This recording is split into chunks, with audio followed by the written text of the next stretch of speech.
As we see, what sells at auctions, what sells privately, the works of Basquiat are unaffordable, right, for 99.9% of the population of the world. We can't afford it, but people want to have part of Basquiat in their life. It's like buying a postcard in a museum.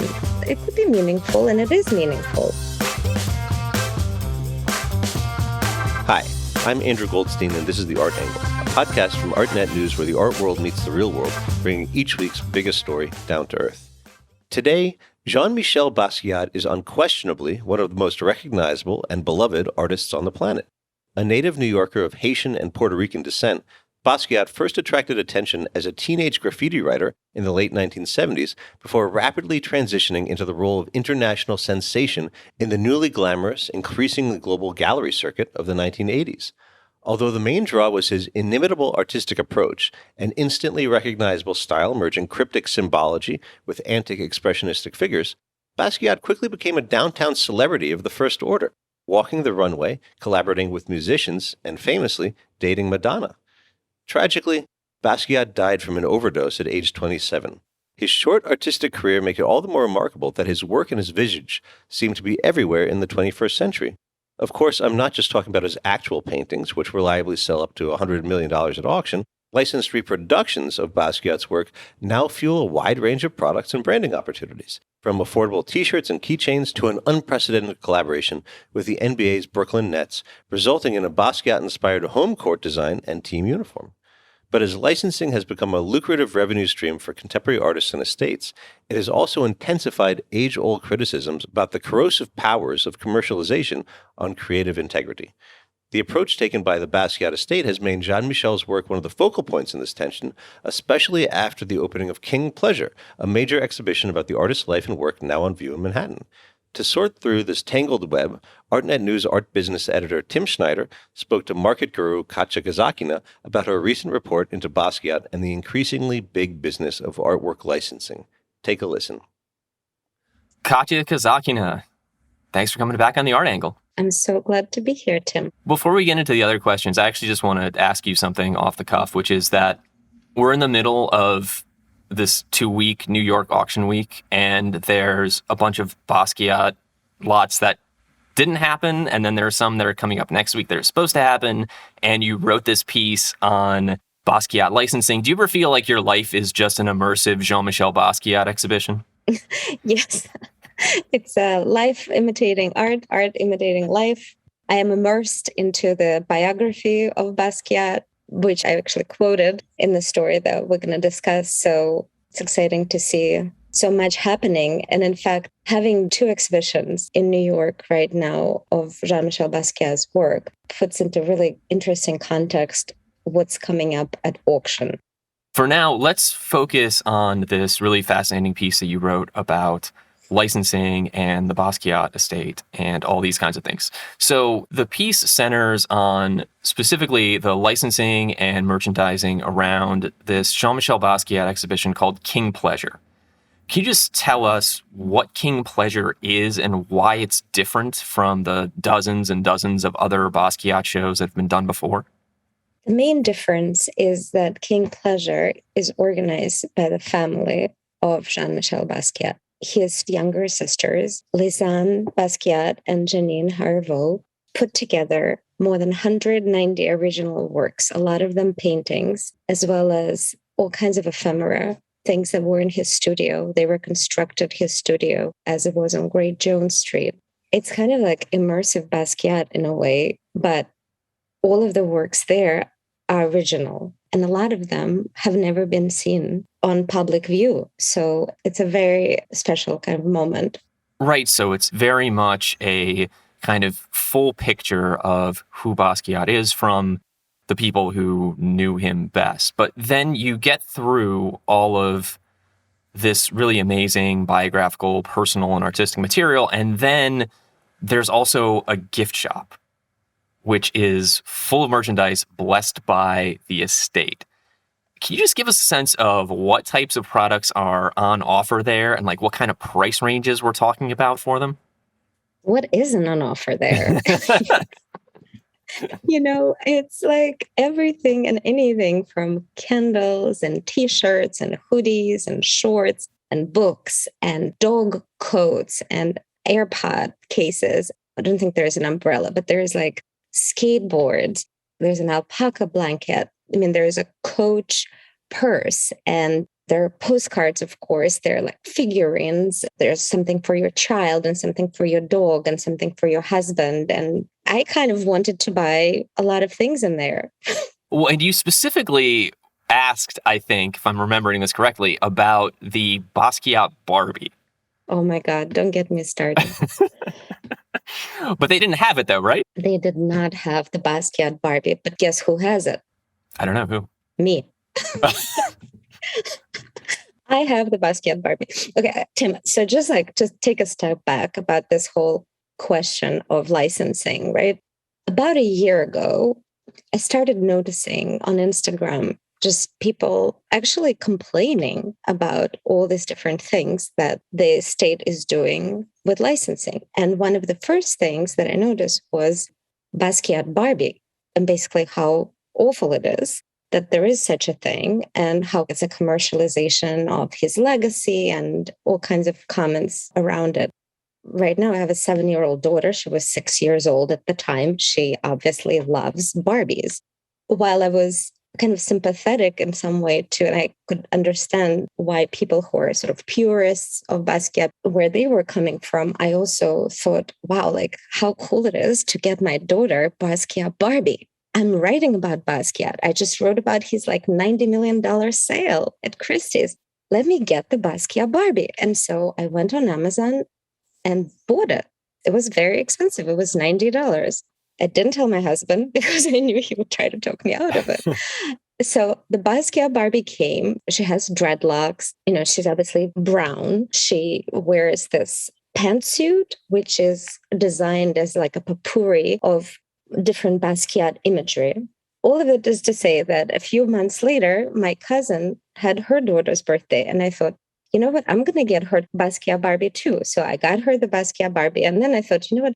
I'm just going to get another one to have. Who knows? Maybe it's going to go through the roof. And I don't know, in 10 years, maybe it will be an investment. I haven't unwrapped it and it's sitting on my desk. Last time I checked, it was $260. Wow, I didn't realize you had this whole sideline as a Barbie flipper. This is like a fascinating window into a part of you I didn't know about.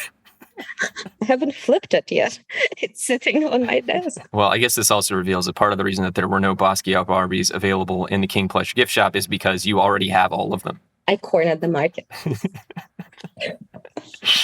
Anyway, but it was an interesting kind of personal story, but it also kind of got me thinking about the issue of what does licensing do for an artist's legacy? Yeah, and that's, I think, the central question of your piece. And you nodded to the tension already a little bit by referencing the complaints that you were seeing from people about the Basquiat Barbie. Now, for decades and decades, the standard position from a big chunk of the art world on this topic of licensing has gone something like this. Basically, if you splash out reproductions of a great artist's work onto t-shirts and keychains and sneakers and phone cases and a whole bunch of other affordable projects, it tarnishes the actual work and the actual legacy of the artist by turning them into basically a corporate mascot or a pitchman or something like that. What's the Basquiat estate's counter to this line of thinking? There's multifold, I would say. I spoke with the sisters, and it was really interesting to hear what they had to say, because on the one hand, they see it as a way to maintain his legacy, actually, to kind of spread the word, right? Because as we see, what sells at auctions, what sells privately, the works of Basquiat are unaffordable, right? For 99.9% of the population of the world. We can't afford it, but people want to have part of Basquiat in their life. It's like buying a postcard in a museum. It could be meaningful, and it is meaningful. And I think that that's sort of one reason they want to spread sort of that Basquiat gospel in a way and make it available to people who cannot afford the paintings, the drawings, in any of his art that sells for tens and tens of millions of dollars and into the hundreds of millions.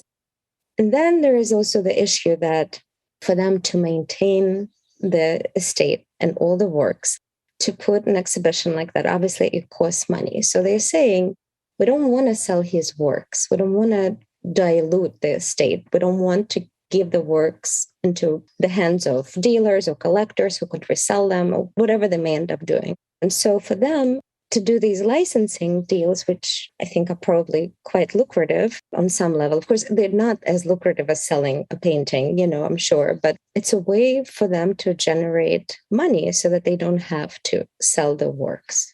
Right. And that's a fundamental difference in the way that the art market really began and worked primarily for a long time, where it was all the sale of these very rare, very expensive objects to a very select group of people. And now we've moved much further in the other direction, where there is a kind of mass market play that you can make, but it runs totally counter to the way that more old school thinking would compel you to behave. So just this really fascinating sort of push-pull that's happening in the market. Absolutely. I think that it's the push-pull that's visible not just in the licensing, but just in so many other areas of the market, right? Because there is a new generation of collectors, of buyers, of art enthusiasts who are coming into the market or in the periphery, and they have very different values. They have very different historic knowledge or perspective, and they want things they want, again, to maybe connect it to what's happening in the market at auction this month. I've written a lot about Asian collectors buying art. And 10 years ago, Asian collectors were buying the most expensive works of art at auction, the abstract paintings by Rothko, Picasso's, the Gauguins, whatever. The Asian collectors of today buy hot new artists, and they send them into the millions. But they're not bidding on Rothko's, or at least they weren't last night. So there is a shift, I think, just in general, just like a very interesting moment where one generation is aging out and another generation is coming in and getting strength. And so I think the licensing, in a way, is part of it, right? Definitely. Auction houses now sell skateboards, right? And sneakers designed by artists, and artists collaborate with brands, on all kinds of merchandise now. Right. And that's a shift that's been happening incrementally for a long time. I mean, Gagosian has a shop that they run that is just for these kinds of licensed products. And they also, I think, have limited edition art books and maybe a few sort of lower level artworks. But yeah, it's like that's where I first saw a Basquiat skateboard when I started looking into this, was in the Gagosian shop. But so does MoMA, and so does the Met, and so does pretty much every major museum. So when I started reporting the story, I realized that this is not like an isolated incident, really, or case study. It's really very much part of our culture. Major museums are expanding their participation in these licensing world. Another important facet of this conversation, too, I think, is the influence of street artists and how they have influenced this conversation around both building an audience on their own and then funneling that into collaborations and licensed products. Like Cause, right? Yeah, exactly. Cause is a perfect example of that. This is a guy who started off as a street artist and then started making these vinyl figurines that became very popular. Now he's done as many collaborations for licensed products as practically anybody out there, I think, at least in terms of living artists. Bathing Ape, Supreme, Nike, Comme des Garçons, Jun Takahashi, all of these really very desirable brands. And he's just everywhere. And also like Uniqlo, right? Very much down-to-earth brand. Totally. Yeah. And so he's definitely somebody who has recognized the potential value of this for the type of career that he wants to build. And it's not like he's just stayed on the totally populist side of the divide either. I mean, he now shows with Skarstedt, which is like, I mean, I don't know, Katya, how would you describe Skarstedt, like in the gallery hierarchy?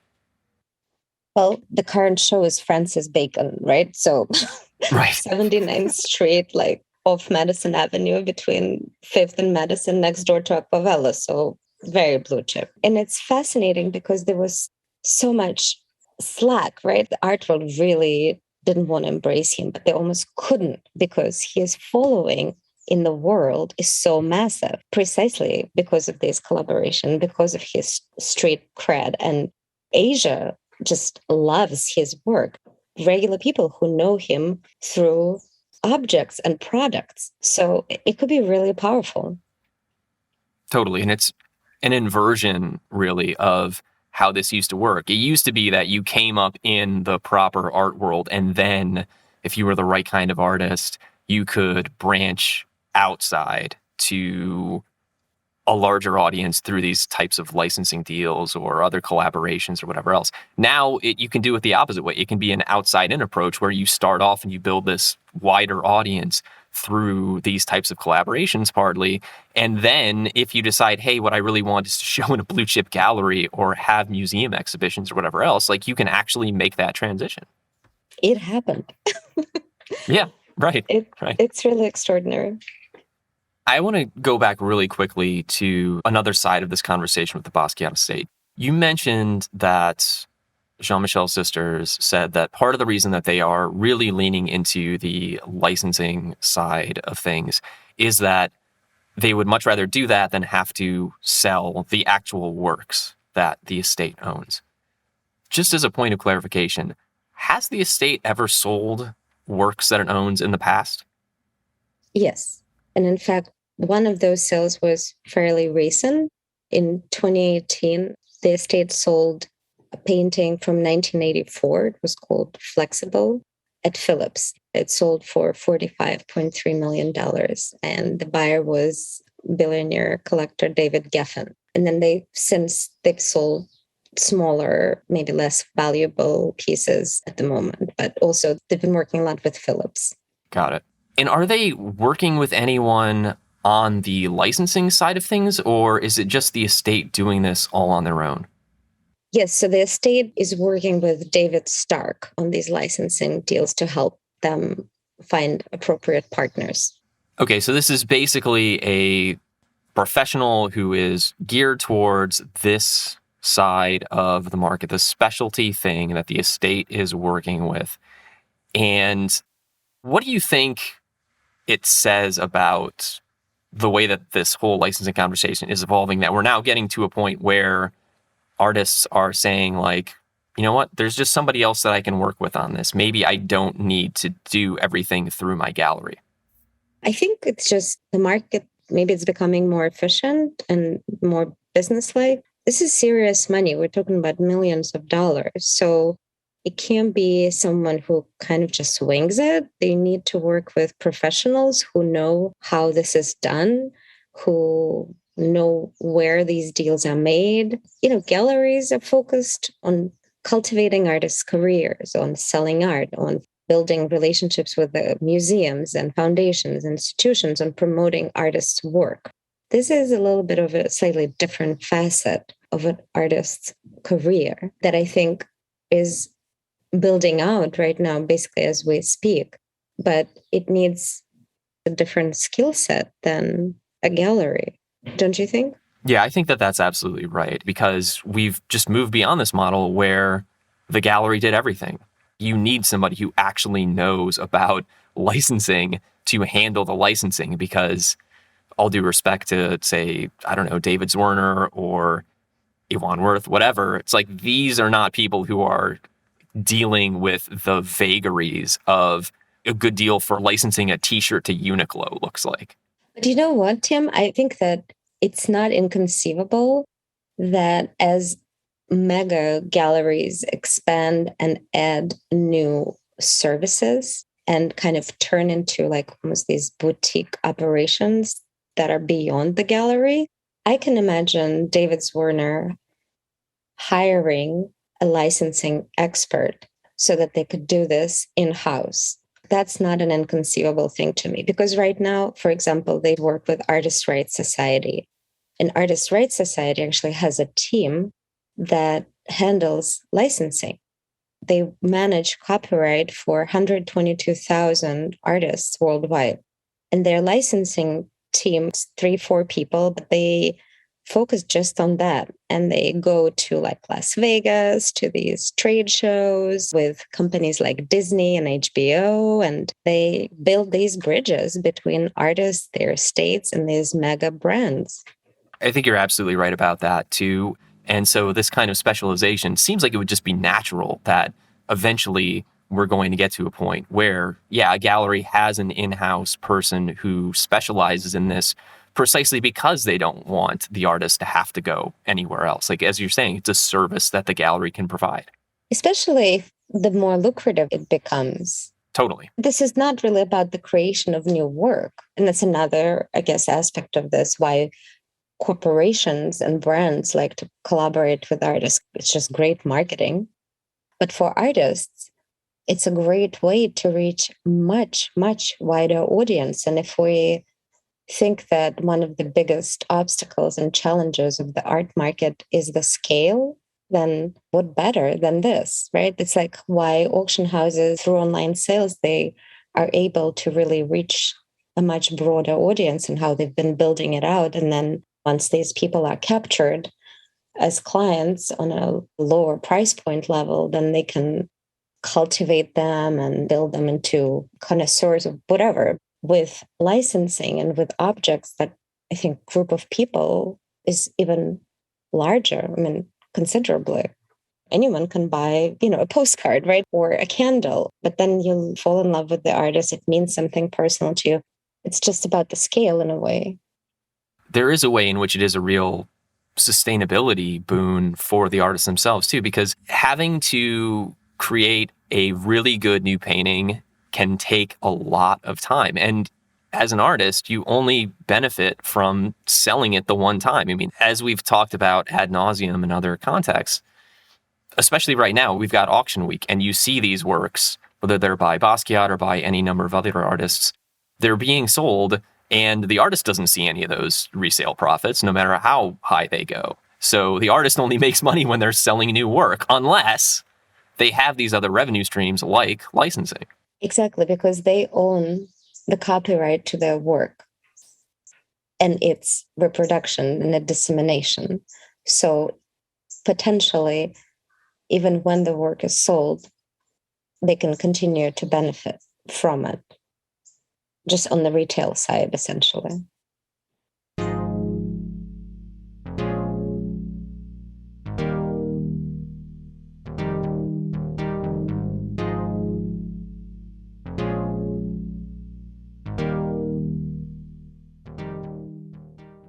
Outside of King Pleasure, the estate's most talked about licensing episode came last fall when a 1982 Basquiat painting titled Equals Pi was featured in a TV spot for Tiffany and Company that starred Beyonce and Jay-Z. And the painting itself is, in a lot of ways, a really classic Basquiat. It has the signature combination of cryptic scrawled text and the mask-like faces and these different symbols, and they're all against this big field of blue. So first off, why was there some controversy around the ad to begin with? Because in the campaign, one of the top executives called it Tiffany blue, basically suggesting that Basquiat, during his lifetime, was using a pigment known as Tiffany blue.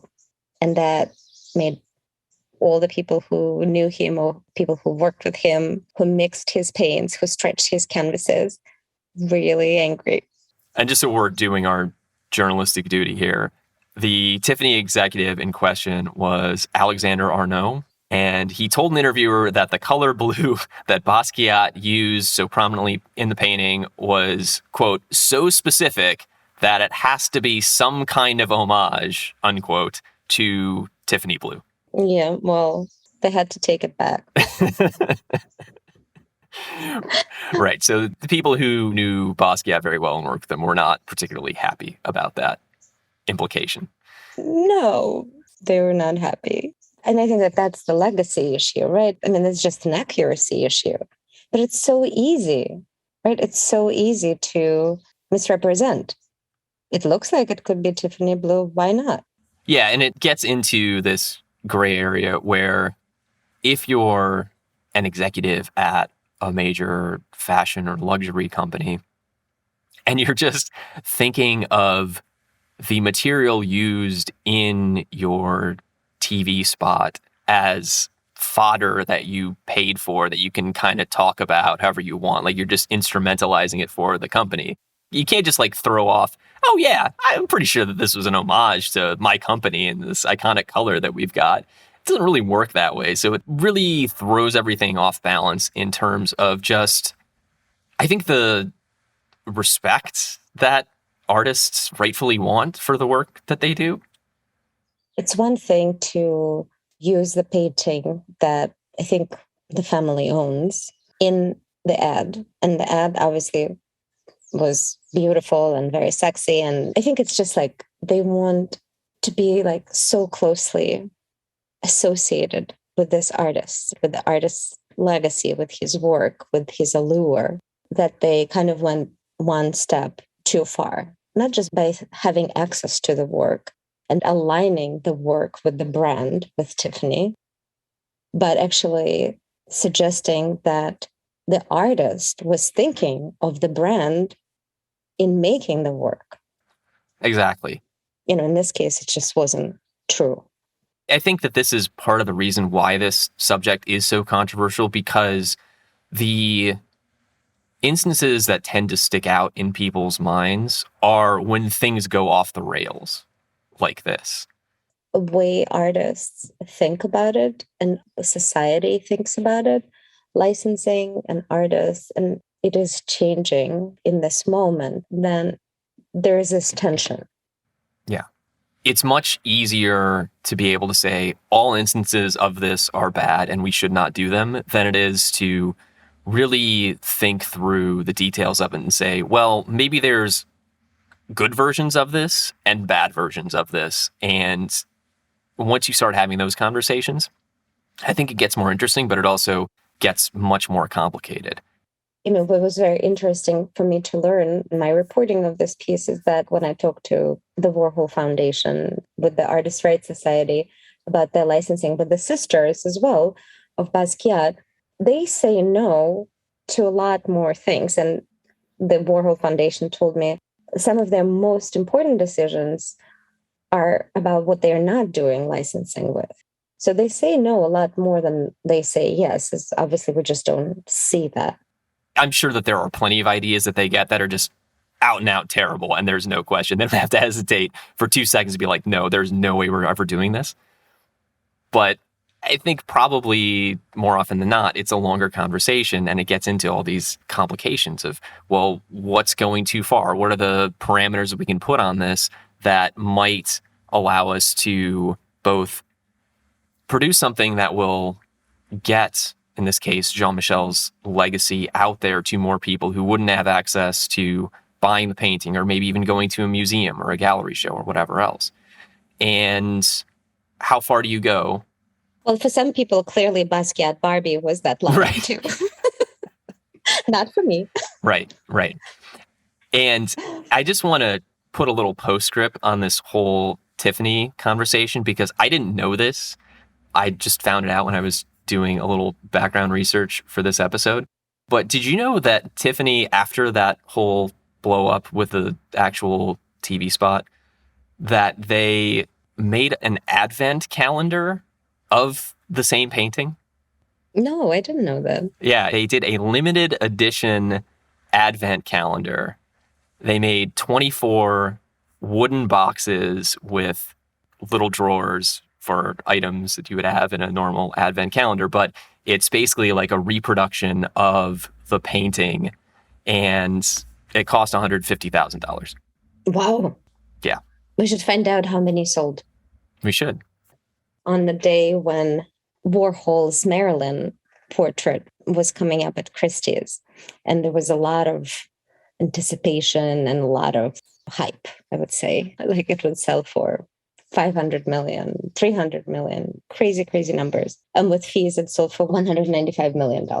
I was talking to my source and he said, oh, look at this. And he pulls this box and he says, these are Warhol shoes. And I'm like, what do you mean? He's like, these are, I think, Salvatore Ferragamo shoes, they're like splattered with paint, green and pink and blue, and they're known as Warhol shoes. And he's like, maybe I'll wear them today. And then he's like, well, maybe I won't. And then I realized like those are collectible items for this person. So it's not like he's wearing it, but it's like my third Basquiat Barbie, right? Like I'm keeping it wrapped on the shelf. But it's just like another example. And I looked up how much money they generate through licensing because they have to report it in their 990s because they're nonprofit. And I was surprised. The last year that it was available was $3.2 million. That was for the fiscal year that ended in 2021 in April.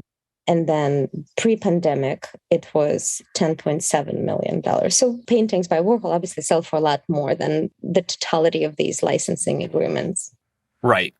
At the same time, if you were, I don't know what the equivalent totals are for the Basquiat estate, but I'm just thinking back to Basquiat lots that were going to be offered at Christie's this week, and there was a sculpture that was being estimated to go for between $4 to $6 million.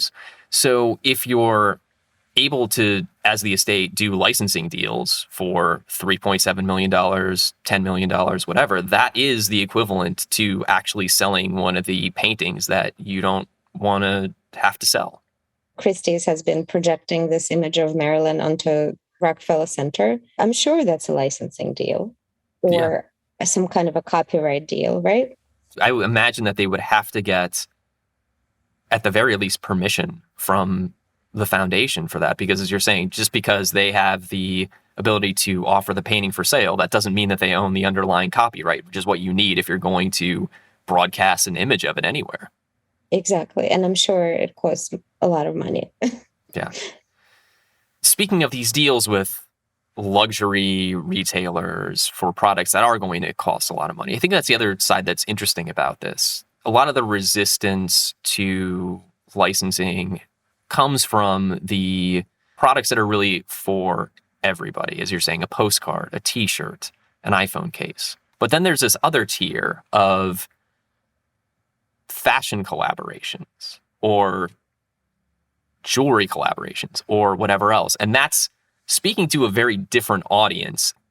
Artists are collaborating in artist estates with kind of a luxury and more exclusive products. When I spoke with the Artists' Rights Society about this issue, one example they gave me was in 2020, this luxury fashion brand, Chloe, designed tops and tote bags and I think sweaters, which were adorned with the images by Sister Corita Kent. She was a nun and a pop artist, but she's not a household name or a famous brand, but it's a very cool work. In this case, a very famous, well-known fashion brand wanted to align itself with this artist and her story and her imagery.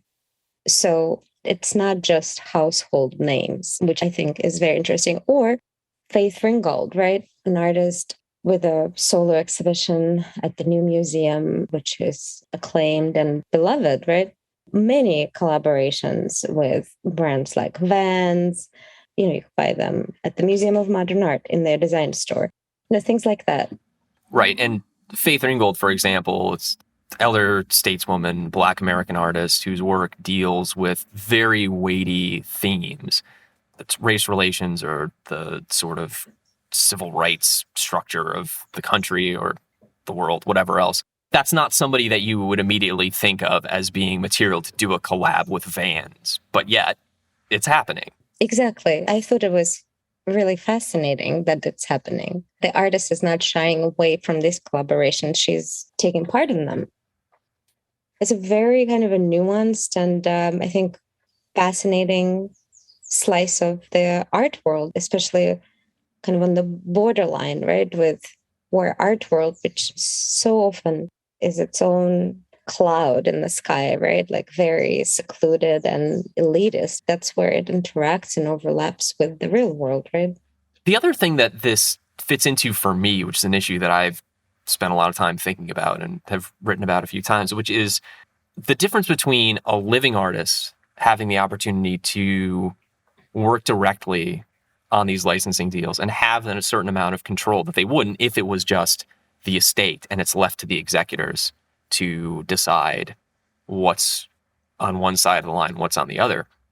It really speaks to this theme of artist empowerment, which I think we've been seeing more and more in the art market. It used to just be that in a lot of ways, artists relied on their dealers to do everything, and it was the gallery that was making the artist. And now more and more you have these instances where artists are able to build their own careers, and as a result, it's given them the opportunity to have more power to make decisions about the right and the wrong way to get their work out there to the public in whatever forms they want. And that, to me, is just a major shift in the way that the business as a whole works. It is a big shift, and in a very large part, right, it's a result or a byproduct of social media. The fact that so many artists are now discovered on Instagram, and so many artists have careers without even having galleries. To me, it really starts to put a different spin on the whole conversation about the general art world resistance to licensing in a lot of ways, because if you start to think about it through the lens of, well, who has the power in the relationship? And we come out of this very long tradition of dealers or auction houses being the ones that have the power over the artists to make these decisions. And now all of a sudden that gets flipped. And the artist is the one who, assuming that they're able to build up this kind of career and make this kind of connection with a larger audience, all of a sudden they don't need those prior intermediaries anymore. They don't need the gallery as much as they did. It's a question of power. And I think it is empowering probably to living artists to know that there is this other outlet to their work, to find more audience, to also benefit, like we said earlier, from the work that has been sold that they don't physically have. I don't know. I think it's pretty cool. It just makes the conversation about how the art world works much more layered and much more complex than it used to be. And I think that's fascinating. I think you think that's fascinating, but obviously not everybody agrees with us. It has to be done right, because the biggest challenge here is collaborations that tarnish this legacy, because ultimately I think, and everybody says that, and that's very much up to debate. People will have different opinions, which collaborations do and which don't support the artist's legacy, right? That's something that will continue being discussed and debated. And I think it's a good thing. Well, thanks so much for coming on The Art Angle, Katya. This is fascinating. That was a great conversation. Thank you so much. That's it for this week's episode of The Art Angle. If you like what you heard, you can subscribe to the show on Apple Podcasts, Spotify, or wherever else you get your podcasts. Also, take a moment to rate and review us. It will help other listeners discover what we're doing. The Art Angle is produced by Sonia Manley, Tim Schneider, and Caroline Goldstein. Thanks for listening, and see you next week.